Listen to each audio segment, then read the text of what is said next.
É desnecessário a gente fazer isso para punir as pessoas. Isso só serve de discurso para o fascismo usar contra nós. Só serve para isso.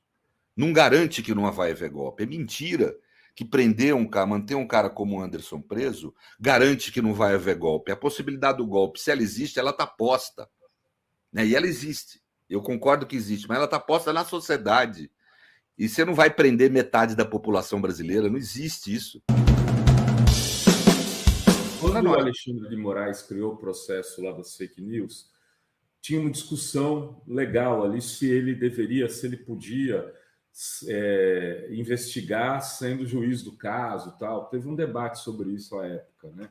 E no fim ao cabo, do ponto de vista, eu não sei se aquilo foi o melhor caminho, mas não fosse talvez essa investigação feita por ele, a gente podia ter perdido a democracia no Brasil, você não acha? Pode ser, e vou te dizer mais. Na época eu defendi a postura do Alexandre. Não sei se você lembra. Lembro. Defendi em lives. Por quê? Porque ali tinha um amparo jurídico, um princípio que chama contempt of court. As cortes constitucionais, quando atacadas e não são defendidas pelos órgãos que teriam incumbência de defendê-las, que no caso era o Ministério Público e a Polícia Federal, que ficaram quietas e foram deixando a corte ser atacada. Sob o comando do bolsonarismo sob comando do bolsonarismo, etc. Então não sobrou outra conduta da corte do que usar esse princípio, que é um princípio constitucional que determina, implícito, que determina que toda a corte constitucional tem, então toda a corte em geral, tem o direito a executar suas decisões e, portanto, a defender-se quando atacada, quando as instituições não funcionam para isso. Isso é um princípio do direito. Porque quando você destrói a Corte Constitucional, você, na prática, destruiu todo o sistema de proteção de direitos. Então não tem sentido você alegar direitos para atacar a Corte, porque você está atacando os direitos de todo mundo. Né? Então, essa medida, para mim, foi adequada, foi correta. Nós não temos no Brasil, hoje, com esses eventuais equívocos que eu tenho apontado nas decisões do STF, nós não temos um estado de exceção como tínhamos na época da Lava Jato. Né? Por quê? Porque, primeiro, não trata as pessoas como inimigo, comete erros. Erros ocorrem em qualquer atividade humana. A justiça, numa democracia, comete erros. Né? Mas não há uma patologia como havia na época da Lava Jato. Um tipo de conduta que, vamos dizer, comprometia o próprio sistema de proteção de direitos, o próprio direito em si, degenerava o direito. Era o que a Lava Jato fazia. Né? Tanto que ela teve que criar jurisprudências e decisões novas para poder encarcerar Lula. Teve que cometer atrocidades. Nada disso está ocorrendo atualmente. O que eu estou discutindo é a fundamentação de uma decisão judicial. E que eu acho importante fazer a crítica, porque se esse tipo de conduta se normalizar, daqui a pouco vão poder falar que há um estado de exceção em defesa da democracia no Brasil. Isso é desnecessário e muito ruim para nós. Não defende a democracia. Cria um discurso que fortalece a luta antidemocracia. Né? A democracia tem instrumentos para se autodefender, nós devemos utilizá-los. Né? Quando você fala que tem que ser punido, você tem razão. Todo mundo que participou ali tem que ser punido, mas punido da forma adequada, por um processo penal com direito de defesa, por uma decisão final. Aliás, nesse caso não está difícil. A competência é do Supremo, e a correta do Supremo ter competência para isso, porque o Supremo foi quebrado, invadido. Né? É uma instância só. Não há demora, não tem menor perigo de prescrever esses crimes. Agora, a gente querer adiantar a punição, mantendo essa gente presa cautelarmente, desaplicando as decisões da ONU e da OEA em relação ao Brasil, que determinaram que não deve haver banalização de prisão preventiva, nem uso da prisão preventiva para adiantar punições, né? Eu acho um equívoco. É desnecessário a gente fazer isso para punir as pessoas. Isso só serve de discurso para o fascismo usar contra nós. Só serve para isso. Não garante que não vai haver golpe. É mentira que prender um cara, manter um cara como o Anderson preso, garante que não vai haver golpe. A possibilidade do golpe, se ela existe, ela está posta.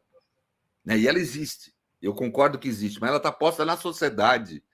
E você não vai prender metade da população brasileira, não existe isso. Por isso é que como falava bem o Karl Lowenstein, não é o sistema judicial ou o sistema de Estado, ações do Executivo, no caso que era o que ele propunha, Estado de exceção pelo Executivo, não é isso que vai conseguir resolver o problema do fascismo. Nós estamos enganados. Nem o problema do golpismo. Isso é um enfrentamento que nós temos que fazer na sociedade. Não adianta querer jurisdicionalizar essa luta política, porque daí nós vamos destruir a democracia. Porque o papel do judiciário não é realizar lutas políticas. Isso não é papel do judiciário. Destrói a democracia quando eu submeto o sistema de justiça a fundamentações e a reflexões não próprias do direito, a fundamentações e reflexões próprias da ação política. Né? Nós não podemos terceirizar para o judiciário a ação política, que nós vamos estar deixando de cumprir nosso papel, vamos acabar sendo derrotados pelo fascismo e vamos nós destruir a democracia, porque nós estamos atribuindo ao judiciário um papel que não é dele no sistema, que, aliás, é absolutamente antitético, contraditório à função que ele deve ter. Tem gente que falou aqui corretamente, a justiça é política, claro, ela é política, mas ela não deve operar por razões de disputa de poder. Ela é a política que opera por razões de justiça. A política não é só disputa de poder, há um erro nisso. Pega a história do pensamento filosófico político, toda a história. Né? Existe política por razões de justiça. E é isso que o judiciário deve fazer política por razões de justiça e não por razões de disputa de poder. Senão, é barbárie. Acabou. Nós não temos mais um ambiente que vá defender direitos humanos das minorias. É barbárie. É selvageria. Propor que o judiciário opere como uma força de disputa política de poder é arrasar com a democracia, é destruir a democracia.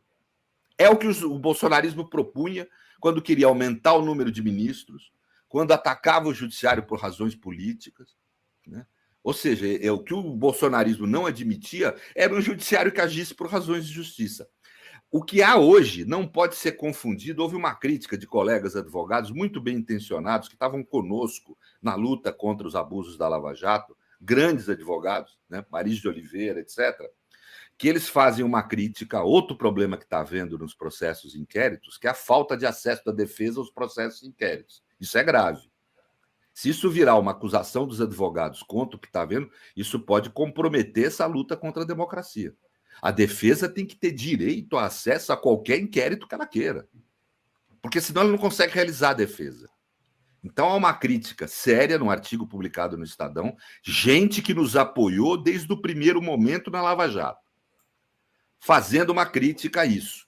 Agora, o erro deles, desse pessoal, que é muito bem intencionado e muito culto, e grandes advogados, o equívoco deles é comparar o que está vendo com a Lava Jato. Isso não deve ser feito. A Lava Jato foi uma força de exceção. Ela produziu processos penais como fraudes, que tinham o fim imediato de combater de forma tirânica o inimigo, no caso era Lula e os demais líderes de esquerda, e o PT, e como fim imediato a destruição da democracia. As medidas do Alexandre e do Supremo Tribunal Federal não têm por fim nem imediato a destruição da democracia, ao contrário, tem por fim a sua defesa. Agora, o que ocorre é que, como qualquer conduta humana, tem erros, tem disfunções, não é uma patologia, não é um estado de exceção que estão operando, ao contrário, estão defendendo a democracia. Só que tem erros, e os erros têm que ser apontados para que esses erros acabem não prejudicando o mérito político, moral e jurídico que todo esse movimento tem. Se não fosse o Supremo, nós não teríamos democracia hoje. O Supremo conseguiu conter os avanços bárbaros da extrema-direita na época da eleição, antes disso, pelo inquérito das fake news que você citou, tal, né?